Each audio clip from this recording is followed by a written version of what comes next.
In 1957, Vladimir Shapirnikov was ordered to group together some engineers and designers to build the next generation SSGN. So we got together 4 very brilliant engineers and project managers. They were assigned a military liaison to do a single task: build a single reactor, single shaft, SSGN submarine that it can be mass produced in the Soviet Union. This is what they came up with, the Charlie 1 SSGN, Project 670. All right, 1960 is when that design group finished their work, and they begin Project 670 officially in Gorky, Russia. Now, Gorky is a Soviet Union city name, and after the fall of the Soviet Union, they renamed a lot of cities. Gorky was one of them. It is now known as Nizhny Novgorod. And that's where they're going to design the submarine, and they're going to build it at the shipyard there. Now, if you take a look at the map to the right, you can see Nizhny Novgorod is about 1,000 kilometers upriver from the White Sea, where these submarines will be delivered to the Navy. So they need to make these submarines small enough to fit on the barges that are going to carry them the 1,000 kilometers up to the White Sea. This is going to be a second-generation submarine. So a quick review of the first-generation submarines that came before this are the Hotel. That's the nuclear ballistic missile, the very first one the Soviet Union had. The Echo, which was the first-generation SSGN.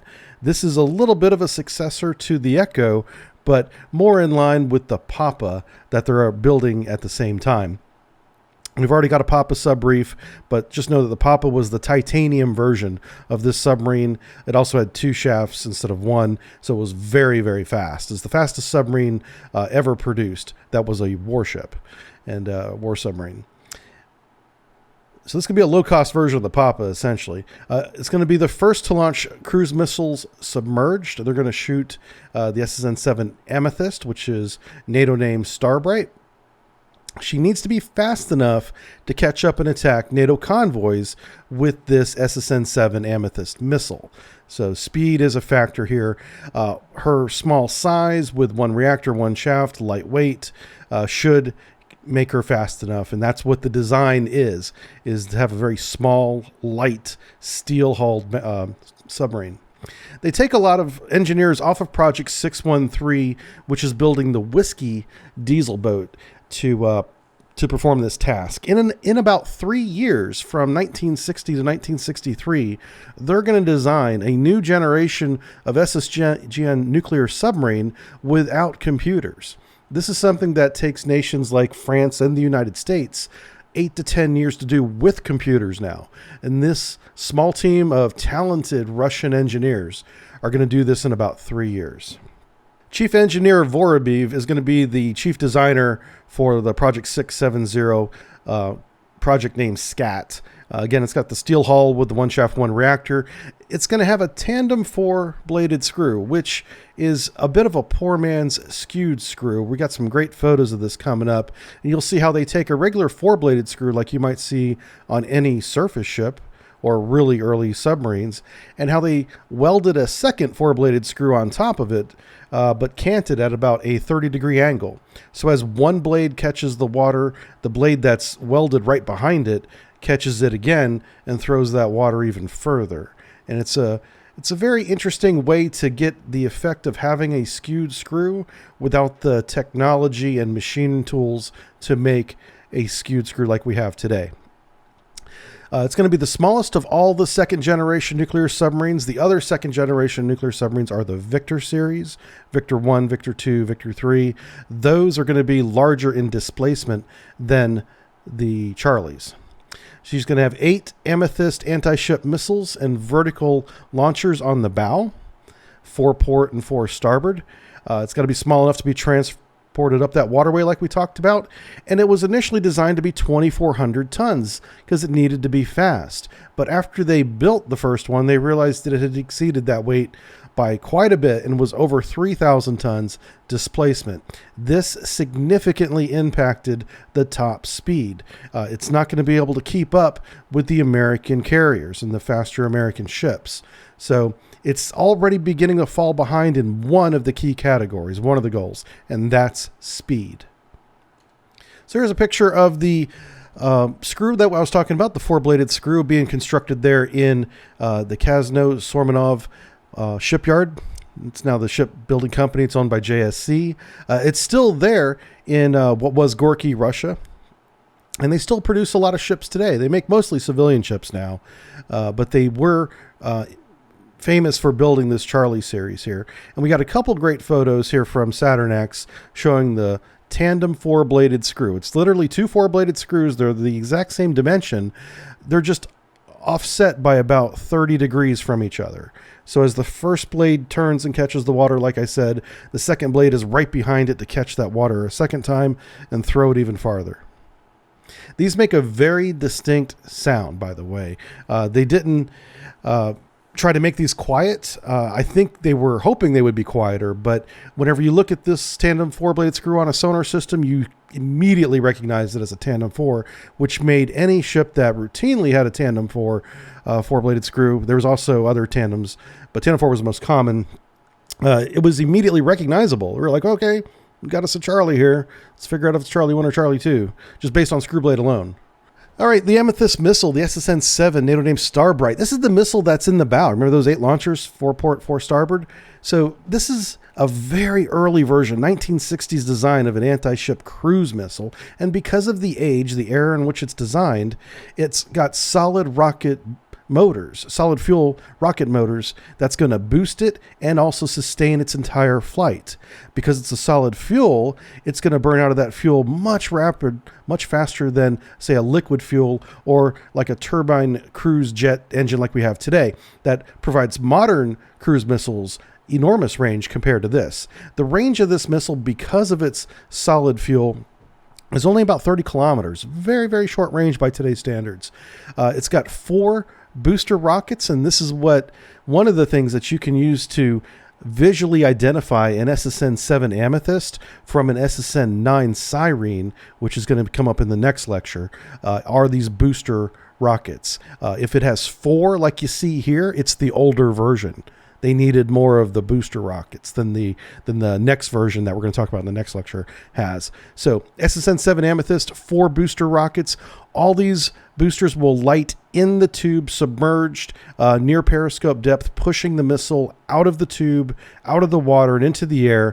And then those boosters will run out of fuel. Whenever they're out of the fuel, they automatically release themselves from the center body of the rocket and fall away.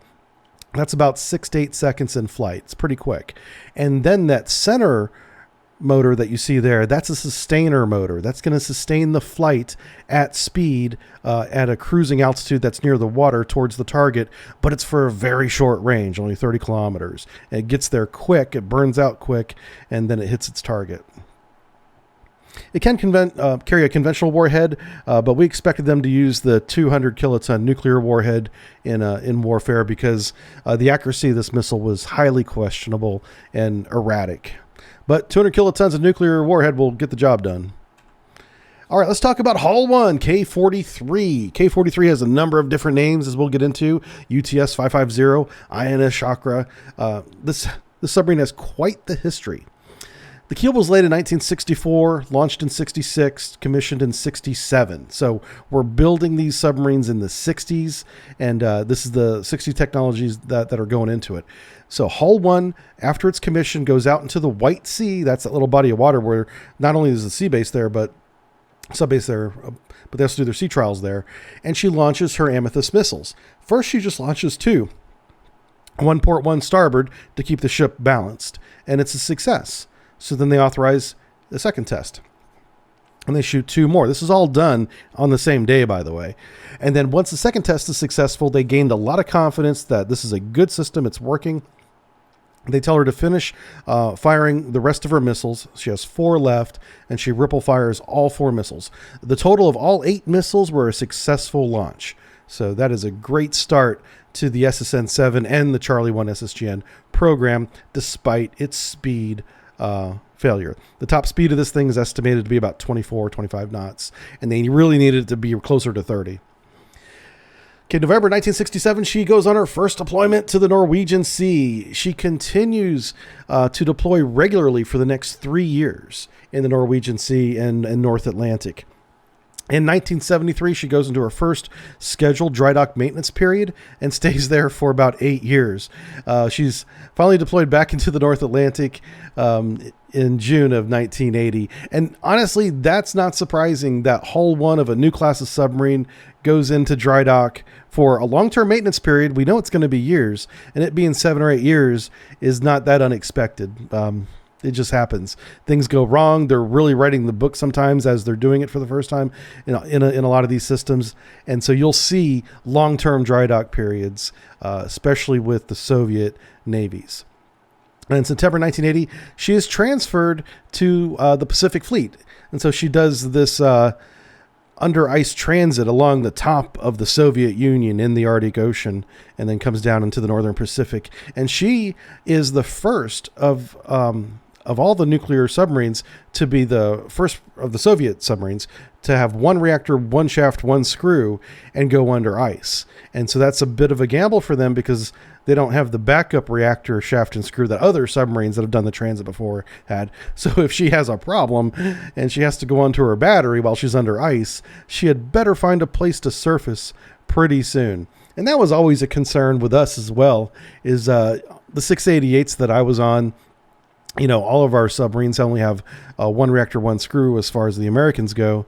And anytime we go under ice, we are always looking for the next polenia. And a polenia is a shallow part of the ice cap. Sometimes it's also just like a little lake, like, especially in the spring and in the fall, summertime, you'll have these little areas of the ice that have just melted through.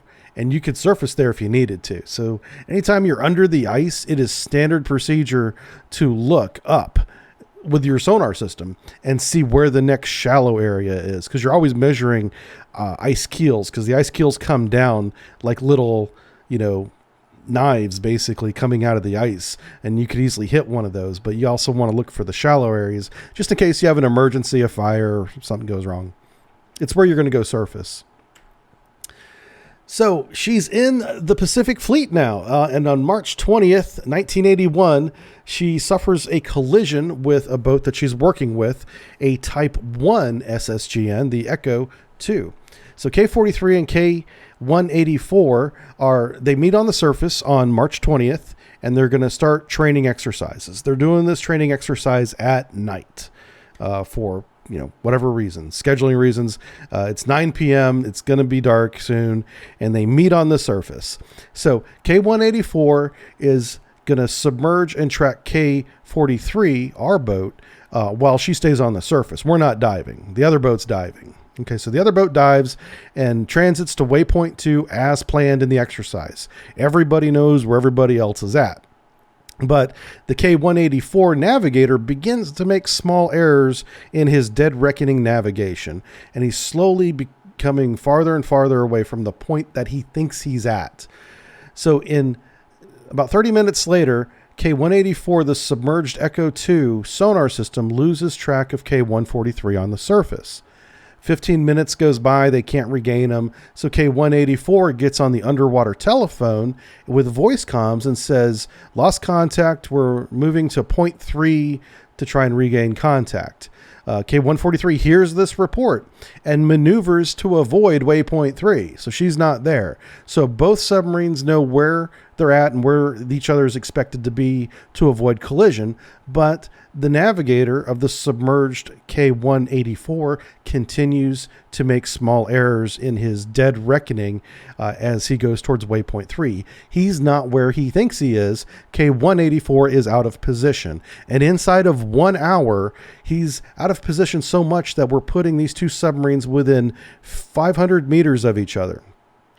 Okay, as planned, K-184 surfaces at waypoint 3 at 10 p.m. It's a 1 hour exercise, quick, done. They lost track of each other. They surfaced, but K-184 is out of position now, and she is only 500 meters away from the starboard beam of K-43, our submarine, and they T-bone each other. They try to maneuver out of each other's way. They both maneuver the same direction, and they run into each other. There's light damage to both the Echo 2, and there's light damage to the brand new Charlie 1 SSGN in her first training exercise in the North Pacific. she collides and damages both subs. So she goes into dry dock for repair. I have a picture there on the map of where the dry dock is at. And that's the Zvezda shipyard. Zvezda shipyard does a lot of major repairs, also does the decommissioning and storage of old reactor units and stuff like that. Very busy, very good shipyard for Russia. So while she's getting her repairs done, there's some politicking going on in Moscow between India and the Russian leadership. India visits the shipyard because they want to lease this new Charlie design for the Indian fleet. They really like it. And so the Russians initially want to agree to this, so they begin to make changes on board the K-43 to deal with the Indian Ocean climate. It's a very tropical, hot part of the world that India is going to be operating the submarine in. So they upgrade the air conditioning system for the crew and equipment, and they upgrade the refrigeration system for the food. Because all the food is going to have to be refrigerated now. You can't keep food out in the open like you would if you were in the northern or southern, far southern latitudes. In 1984, there is an agreement to lease K-43, and in August, they temporarily rename K-43 to UTS-550 for India's crew training. The reason why they rename this is they want to strike K-43 from the combat warship count, so that whenever there's any kind of negotiation, say with the Americans, NATO, any other country, and they're comparing navies to navies, they don't want a training ship to be on the ship on the list of warships of warfighting capability. Now, UTS 550 has every bit as much of fighting capability as it had just a few years ago, even before the maintenance. Nothing has changed other than the name, but its purpose has changed in that it's now a training ship for India, and it trains the Indian crew for a couple years to get them ready to take this long-term multi-year lease and operate the submarine safely in the Indian Ocean and around the world. This submarine has global reach if the Indians want to do that.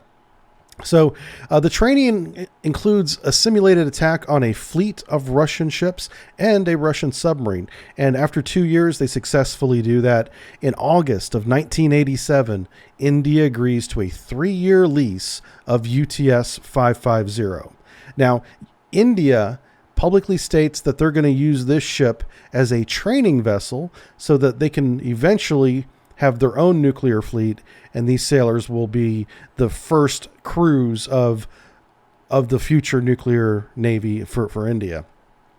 In October 1987, the crew is ordered off the submarine while it's in port, and before they can take possession of the submarine, and a Soviet crew is replaced.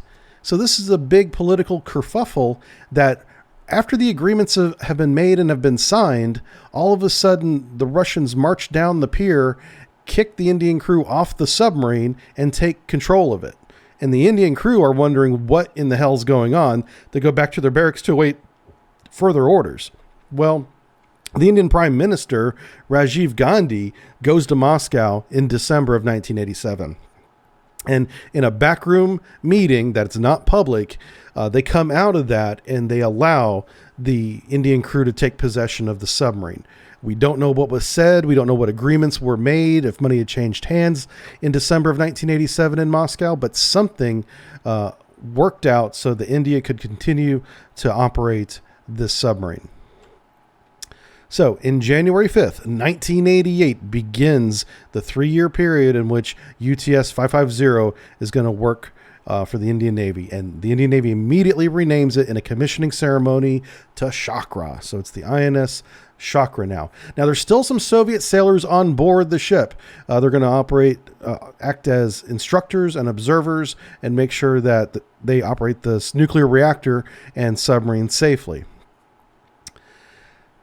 February 1988, Prime Minister Rajiv Gandhi and some VIP guests come on board, and they take INS Chakra out into the Bay of Bengal and submerge it, and they operate it for a day or two down there. And it's a big political win for India. They now have a nuclear SSGN, one of the latest off the lines in the world, in their fleet. And it participates in naval exercises for the next couple years. Until 1990, this is the last year of the lease, and in June 5th, 1990, they have a problem. While diving the Chakra to a depth of 250 meters, a seawater pipe in the command room ruptures. Okay. Seawater starts spraying everywhere. It hits the switchboards. It shorts them out, so the lights go out. And then, of course, a shorted ground on a powered circuit creates heat, and a fire starts in the command room. This all happens very, very fast. It's terrifying when you see it for yourself. It will shock you, and apparently it shocked the Indian crew into inaction. It fell into chaos inside the forward compartment of this submarine. And this was a very terrifying moment in which they could have lost the whole submarine and the crew. It could have been sunk in the Bay of Bengal on June 5th, 1990.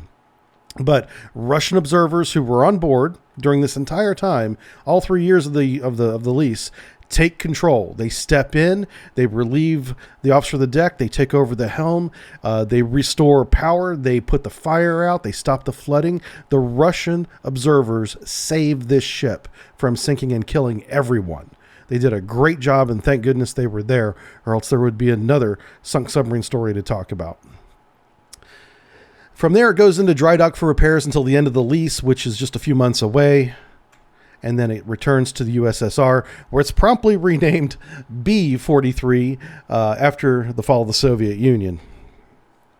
It is removed from active duty almost immediately because after the fall of the Soviet Union, there's no money for these submarines anymore. They didn't want to give it back to the Indians because they almost killed themselves with it. So they went ahead and deactivated it. It's decommissioned in the repair center on Kamchatka Peninsula, Russia. And the reactor is in long-term storage to this day at the Okerich storage facility. That's over in the Siberian side of Russia. All right, Charlie, by the numbers, let's take a look at this fantastic drawing of the Charlie 1 SSGN. One of the things I want to bring your attention to is where the bow planes are. On the Charlie 1, they're just forward of the sail, so they're not really on the bow yet. They're not as close to the bow as the Charlie 2 is going to have them. Also, you want to look at the forward part of the sail. That's the part that sticks up there. And at the very front of it, on the Charlie 2, we're going to see a little fin there that kind of helps push the nose of the submarine down. On the Charlie 1, they didn't have that. And that was a real problem, I should mention now, is because they put these missile tubes outside the pressure hull in the bow, it gave the bow a bulbous nose type appearance. Well, that bulbous nose displaced water unevenly across the hull. And because they weren't using computers back then to do the naval architecture and engineering for these submarines, they were doing all these calculations by hand, and they had miscalculated the buoyancy of the submarine one by a lot, just like they had miscalculated the weight by almost 100%. They had miscalculated the buoyancy, and so there was a real problem trimming the Charlie 1 submerged because the nose always wanted to rise up because the nose was pushing way more water out of the way than the stern, and that imbalance in buoyancy from the forward part of the submarine to the aft made it difficult to drive and trim. But they worked it out. Once they got operational, they kind of figured it out. So let's talk about what makes up the Charlie. So it's a 4,000-ton submarine, much heavier than they had planned, and because of that, it only does 24 knots. On the surface, it only does 16, but it doesn't spend much time up there anyway. It is 94 meters long, 100 meters abeam, has one VM5 pressurized water reactor that turns one steam turbine engine at 20,000 horsepower. Now, 20,000 horsepower is not much horsepower for a naval engine, even then. So it's underpowered, and it has half the shafts of the rest of most Soviet Union submarines at this time. And because it's heavier than it was planned on being, all those factors contributed to it not achieving that goal of being able to keep up with the American fleets. So that's going to be a tactical disadvantage whenever they go to employ these things, in that they can't keep up with the targets they're going to shoot. They have to position themselves tactically, take advantage of their position, and then do one strike and run away. They're not going to get a second chance to reposition on a 30-knot contact. They have one shaft, one tandem four-bladed screw, like we showed you before. They shoot 8 of the SSN-7 Starbright missiles. Those are the solid fuel rocket boost motor, rocket sustainer motor, 30-kilometer anti-ship missiles. She has 6 53-centimeter torpedo tubes in the forward compartment. You can see them there on the bow. She can hold internally 12 torpedoes. She can substitute one of the torpedoes for an SSN-15, up to all 12 if she wants. The SSN-15 is called the Starfish, and that's that rocket-boosted, glide body carried, air-dropped 40-centimeter conventional torpedo. They have the SSN-15 and the larger diameter SSN-16 in future builds. So she can carry torpedoes or those SSN-15 weapons. She has Snoop Tray surface radar. That is a very common radar for Soviet submarines. Us in sonar, whenever we were underway and we had the ESM manned, anytime we heard Snoop Tray call out from ESM, we always perked up in sonar because we knew we were about to get busy. That meant that there was another submarine in the area that, maybe we didn't know about, and we were going to start tracking her. Snoop Tray makes sonar's day. We love to hear Snoop Tray. She also has shark teeth sonar, which for the time, not a bad sonar, but by modern standards, obviously not very good at all. But we have to be careful not to compare these submarines that were really cutting edge at the time for the 1960s by today's standards. She did have a crew of 100 people, though, which is nuts for how small the submarine is. It must have been very tight on board.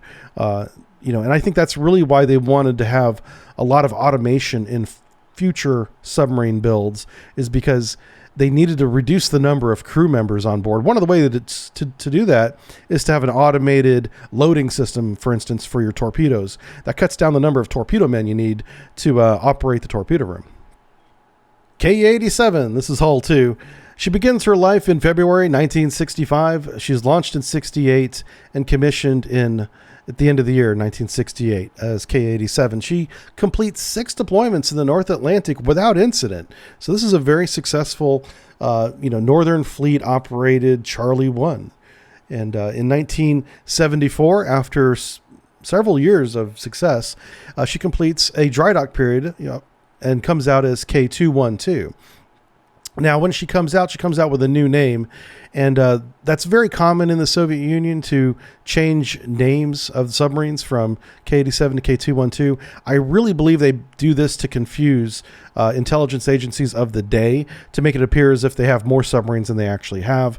But if you just simply look at the ship's logs like we source here, you can see it's the same hull, the same submarine. They just changed the name after it came out of dry dock.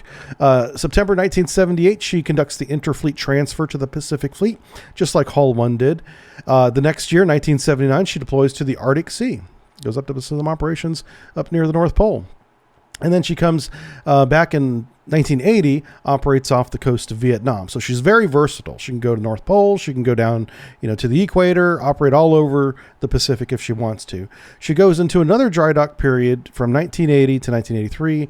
This is her modernization period. That's where they try to improve some of the gear that they started with. The gear's becoming, 10, 20 years old now. So from when it was designed, not from when it was installed.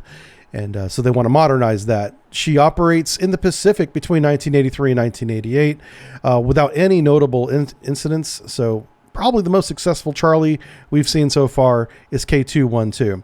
She goes into overhaul in 1988, and wouldn't you know it, she's just removed from service. There isn't any record of any serious incident happening in those 2 years. It's probably a cost-cutting measure, I assume, that they just removed her from service in 1990. 1998, her reactor's cut out, and it is in long-term storage, confirmed as of 2009. So that's K-212, Hull 2 of the Charlie. K-25. Her keel laid is in 65 and commissioned in 1968. So those years were very busy in that Gorky, Russia shipyard, pumping these out all in basically the same time frame.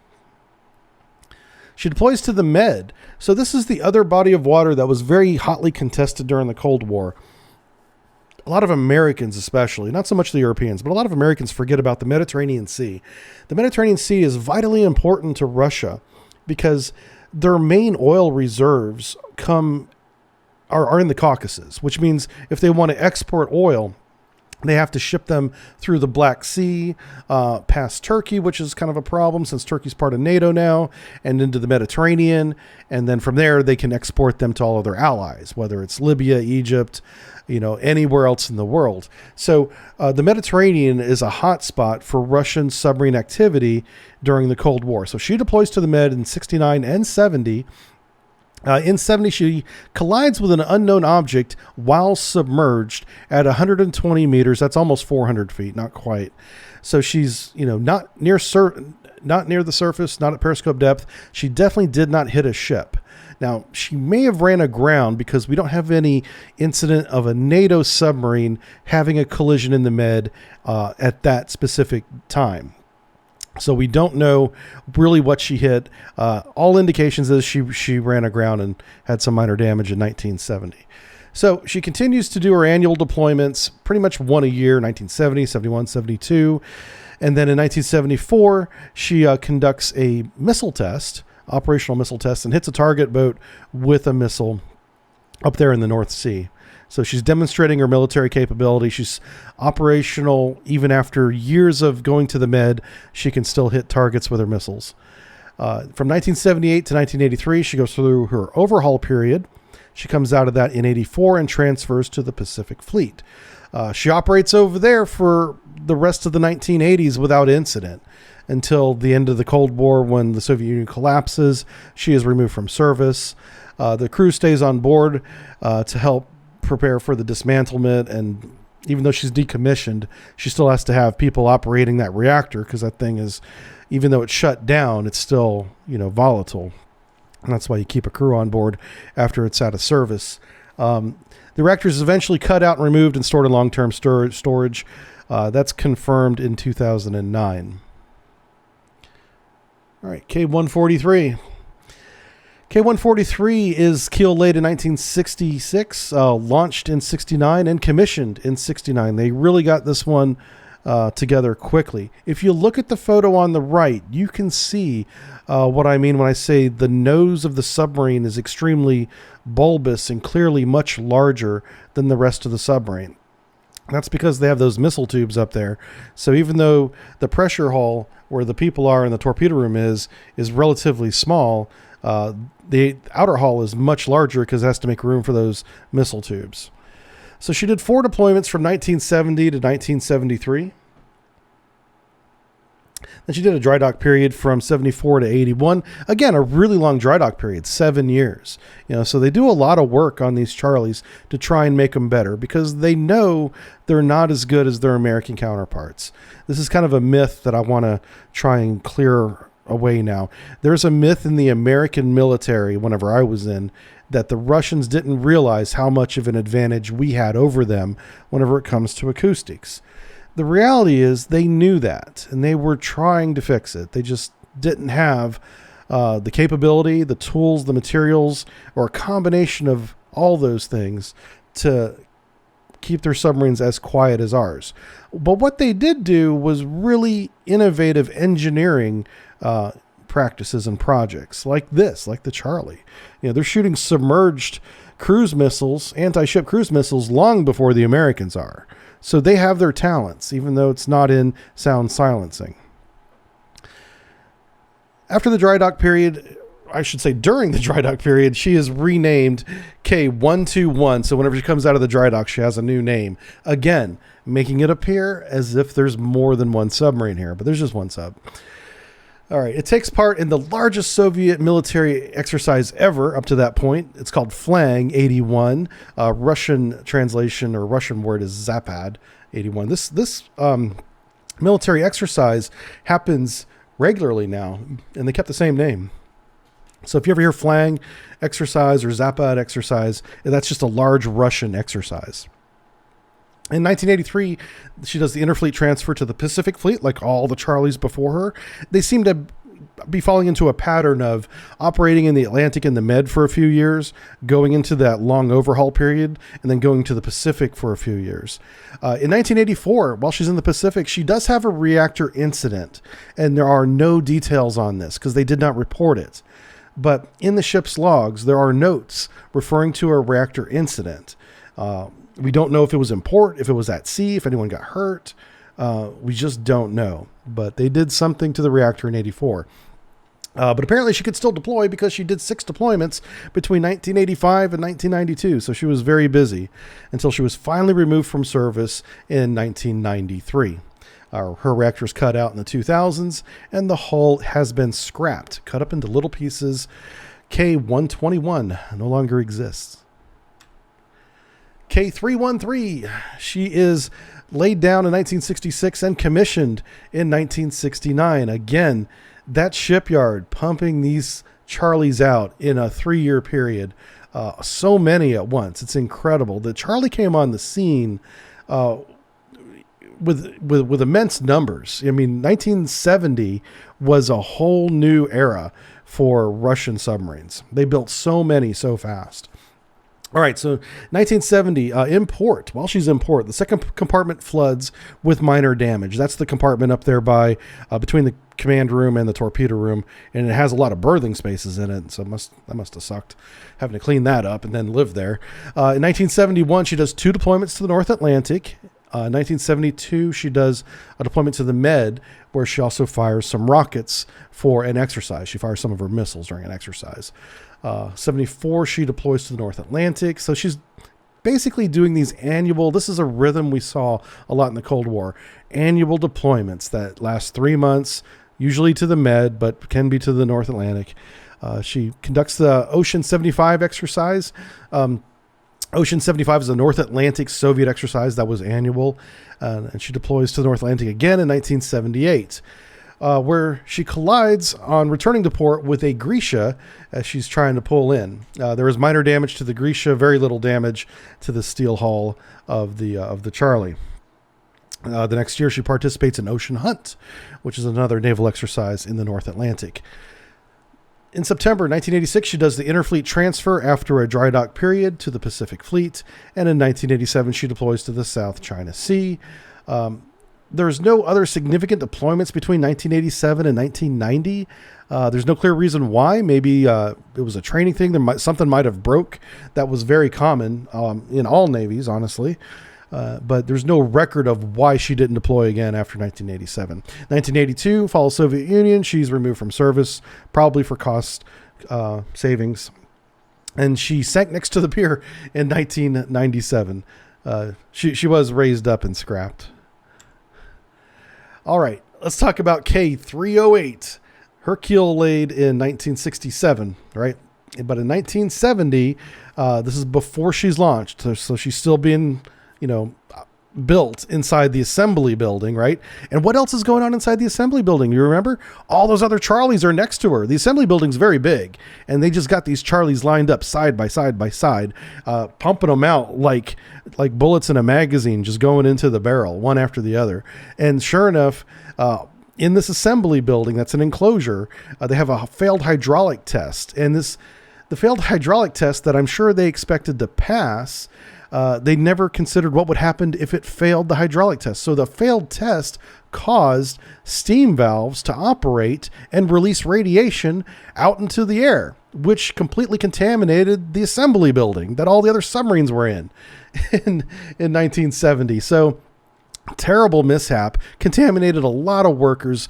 I don't know how many people eventually died from this radiation. It was a real mess, but they cleaned it up, kept it quiet, launched the submarine, and commissioned her the same year. 9 months later, she goes from nuclear contamination to being a commissioned submarine in the Soviet Union. That just shows you the how much they either needed these submarines or they just didn't care.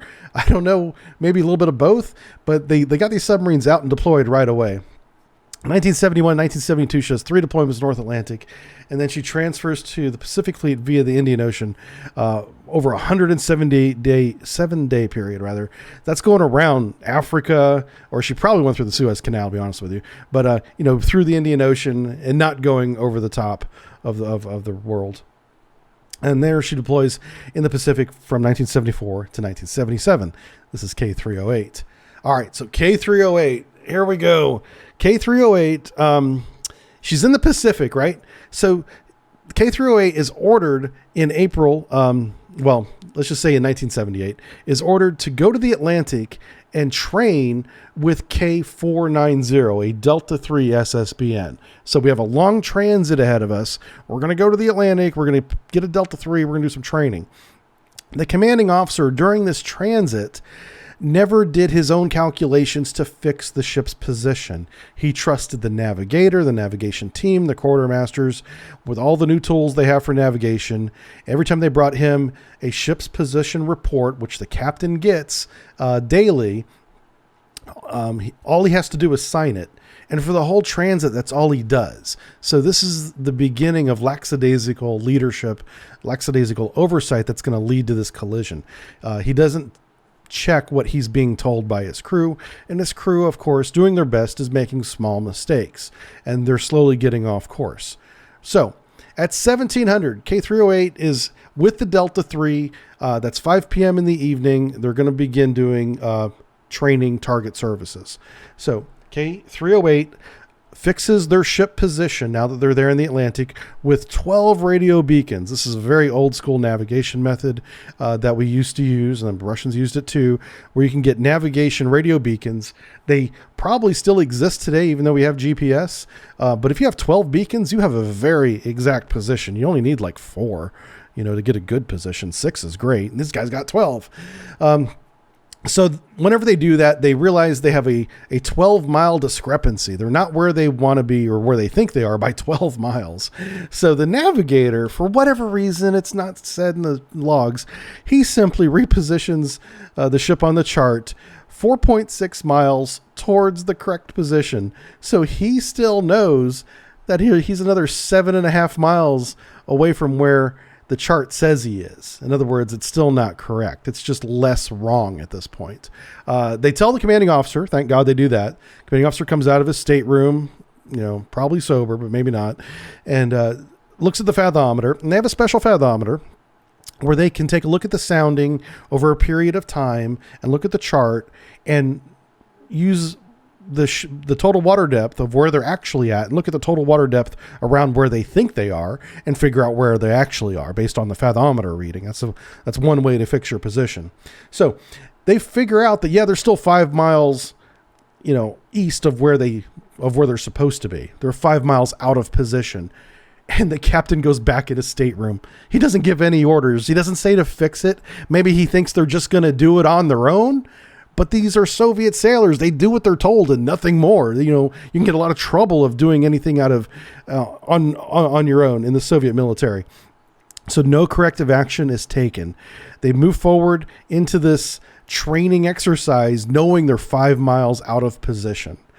So, of course, at 21:30, which is 9:30 in the evening, K380 collides with the Delta III, K490.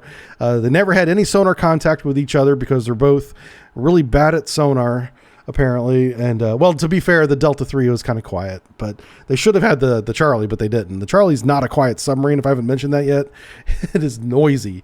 It is skeletons in a trash can rolling down a hill, noisy. But they collide with the Delta III, and there's no disciplinary action made public after all of that. We don't know the results of what happened to the crew or the captain after this collision. Typically, whenever you have a collision with a nuclear submarine with nuclear missiles on it, that's usually the end of people's careers, but you never know. There's a lot of missing information in this story, but clearly the captain was very negligent.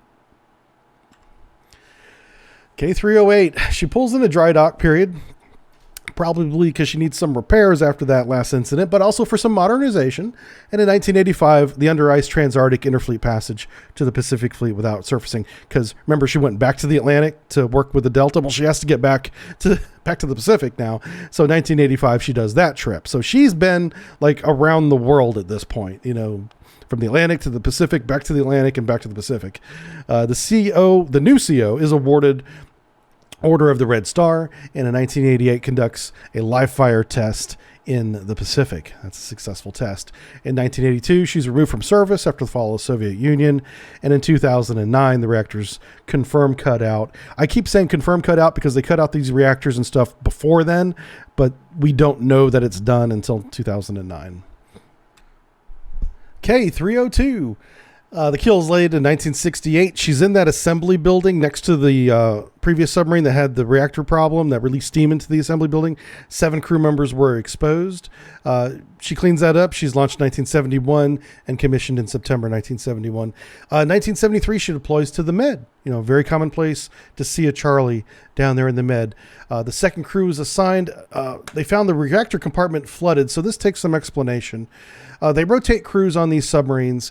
After the Med deployment, they return to port, and they're going to have another crew come in and operate the submarine for a couple years. There's a turnover of crews.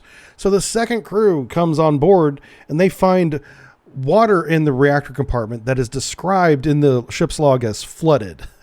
Now, flooded implies that it's completely to the top. I'm sure that's not the case, but it is.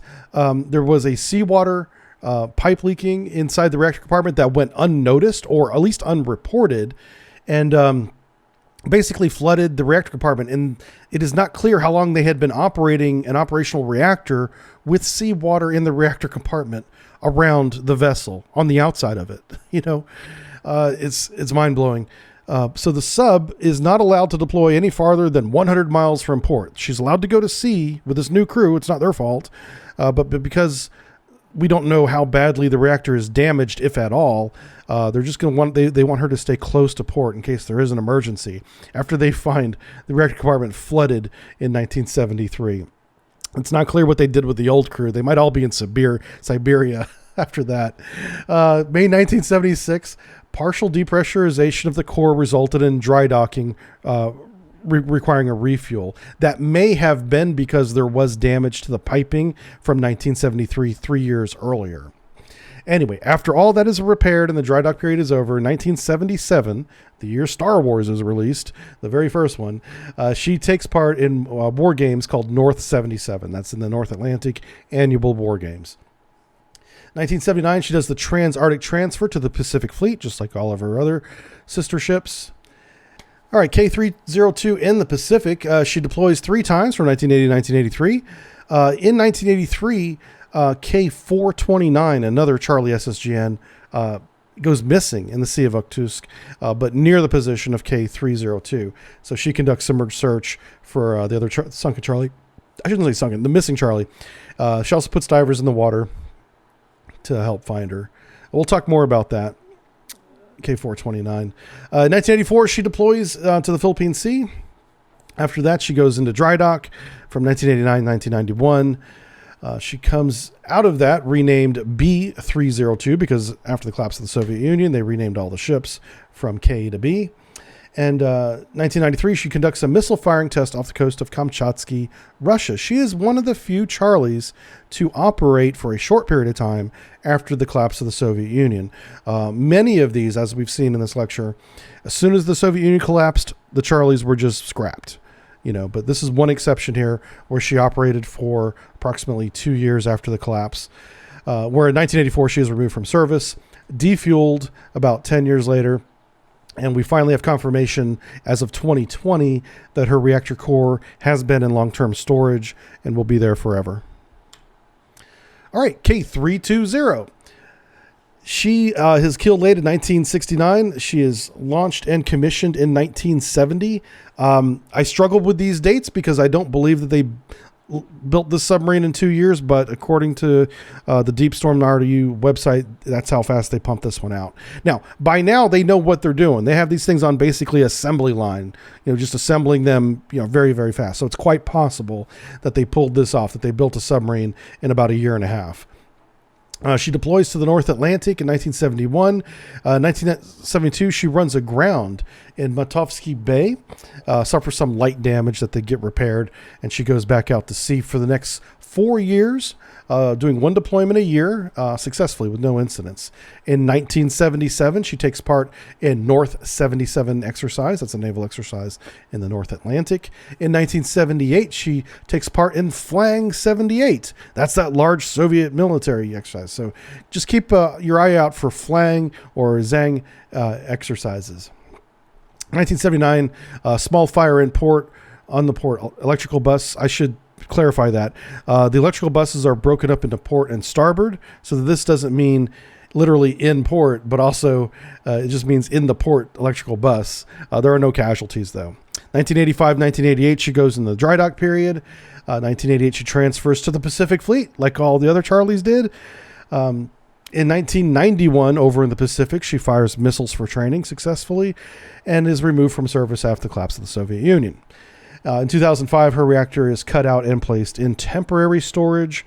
We have no confirmation that it's in long-term storage, but it probably is. K-325, laid down in 69, commissioned in 71. In 1973, she deploys twice to the Atlantic Fleet. There's a fire in the turbine room, that's the main engine room, but there's no casualties, and she returns to port under her own power. She takes part in Kryushan 76 and North 77. Those are two different war games. September 1978, she transfers to the Pacific Fleet. In July 1979, she deploys north of Hawaii. While on deployment, there is a lieutenant on board who's found drunk on duty by the captain and the political officer.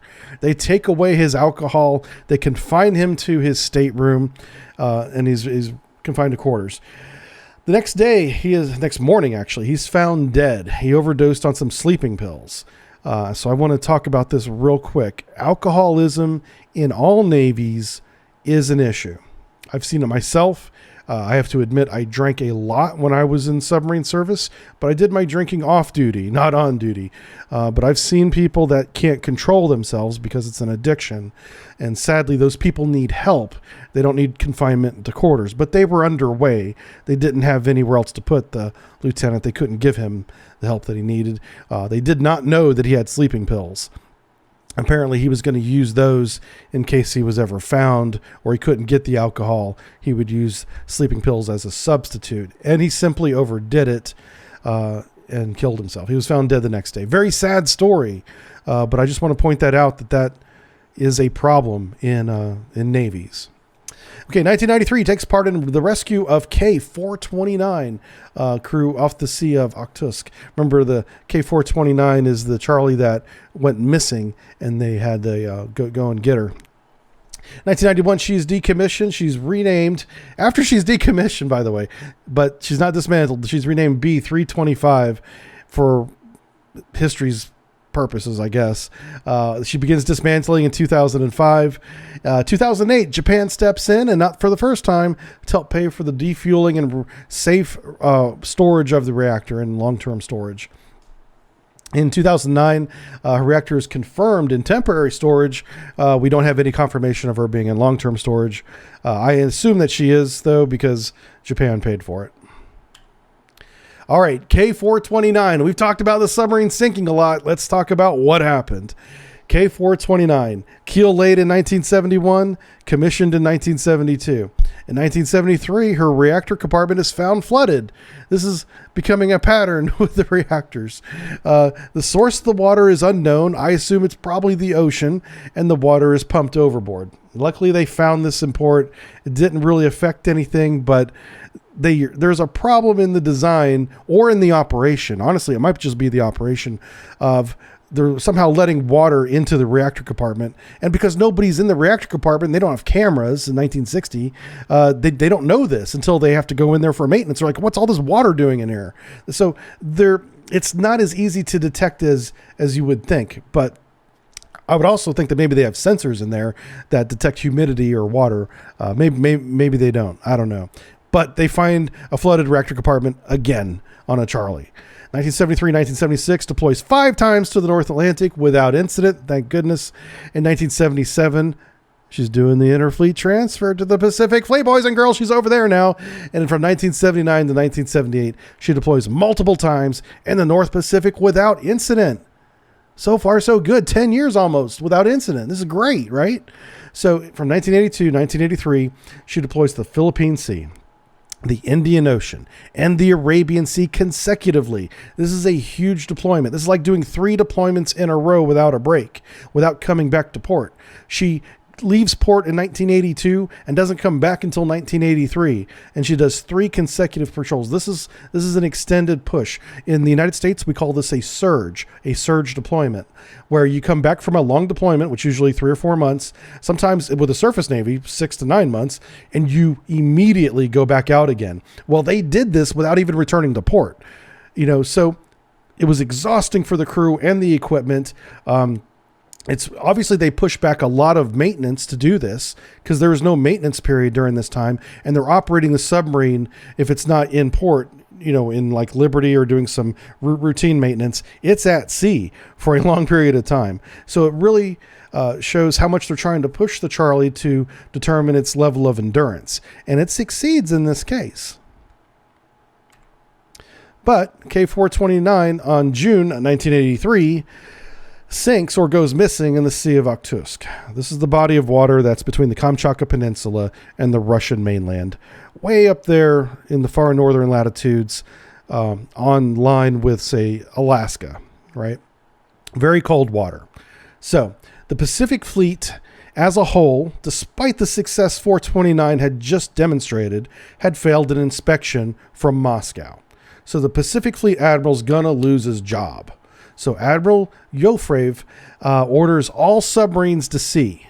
Now, this submarine had just been to sea for a year, basically, and it was coming back for maintenance, like major overhaul maintenance. It had been putting off maintenance for months that it needed to get done. But the fleet admiral is pissed. He's very emotional. He, slams his vodka down and orders via the radio, all submarines to sea. Well, the officers of 429...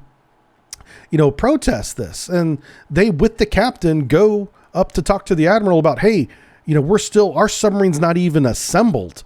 We can't go to sea now. We are not available. And the admiral berates them. Says, "Are you afraid, hero?" That's the translation. That was the admiral's attitude, because the admiral was going to get fired, and he was just trying to vent his frustration out on his fleet for letting him down. Are you afraid to go to sea after these guys had just accomplished something quite amazing, especially for the time period? So under penalty of disobeying orders, which is, a lifetime in the gulag, Captain Gusev goes back to his ship and goes to sea. Even though the ship is not fully assembled, I can't stress this enough. On the inside, pipes have blanks on them. They have flanges on them. They don't fully connect. Some systems are down. Some systems are operational. And they're going to take this boat to sea because they've been ordered to. So once they get out of port, a submarine on the surface is very unstable. It gets rocked around by the waves. It's actually safer for a submarine if it dives. It's more stable that way. It's much more comfortable for the crew. And, you're less likely to take damage, honestly, especially injury to humans, if you're submerged once you're in deep water. So they dive. Well, one of the systems that's not connected leaks seawater into the ventilation system, and seawater becomes pouring out of the air ducts where there should be air coming out. There's now seawater coming in to the submarine in the forward compartment. 14 sailors drowned almost right away. Floods the forward compartment. The submarine does sink all the way down. The captain and the surviving crew are back in the after compartments, and they are rescued. They sank in only 83 meters of water, thankfully, so that wasn't that deep. But it's still deep enough, obviously, to drown you. But the submarine did not collapse. That's the important part. So there's parts of the submarine that still have people in them with air, and they're surviving, waiting for rescue. And a huge rescue is put out, involving other Charlie submarines that we talked about, and salvage ships. She's very close to home port. In very shallow water. They find her right away, thankfully, and are able to save the crew, the remaining crew. 2 more crew members do die on the ascent as they rescue the submarine. They actually pulled the submarine up, but they lost 2 of the crew members during that, so its death total is 16 now. In August, the rescue services lifted the submarine to the surface from 83 meters deep. K-429 arrives via tow to Slevdev Bay for repairs. So she's going to get even more repairs now that she's been pulled off the bottom. During the repairs in September 1985, she sinks again. She has one of the rare honors, if you will, tongue-in-cheek, of a submarine that sank twice and was recovered twice. In 1985, she sank again by the pier and was recovered. In March 1987, they just rename her UTS-130. She's going to become a training ship, and honestly, she may never even leave the pier again. They just may put some crews on her for training by the pier. So in 2001, she's disposed of, and in 2009, her reactor block is removed into temporary storage.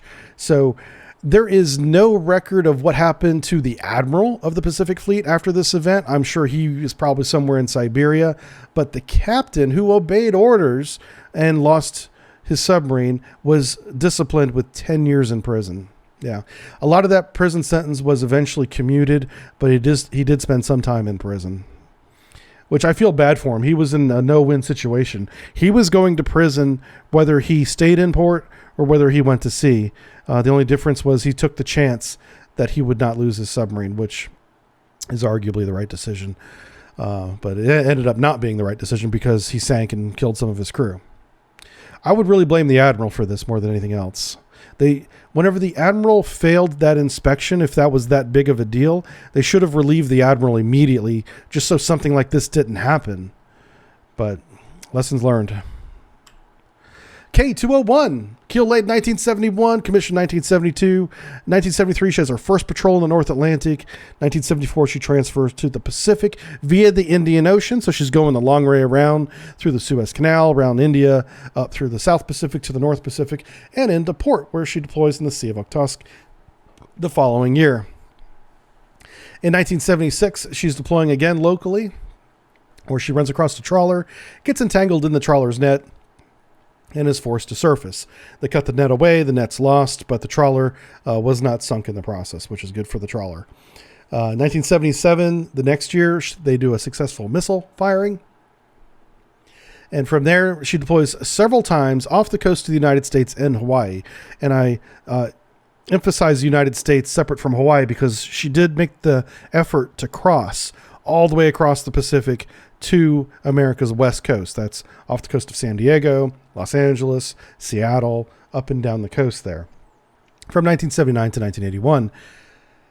21st March 1984, she does track the USS Kitty Hawk in the Northern Pacific for several days. Now, eventually the Kitty Hawk outruns her, but she was in a good position to conduct an attack for a very short time. So these submarines are capable. I mean, they can do the mission.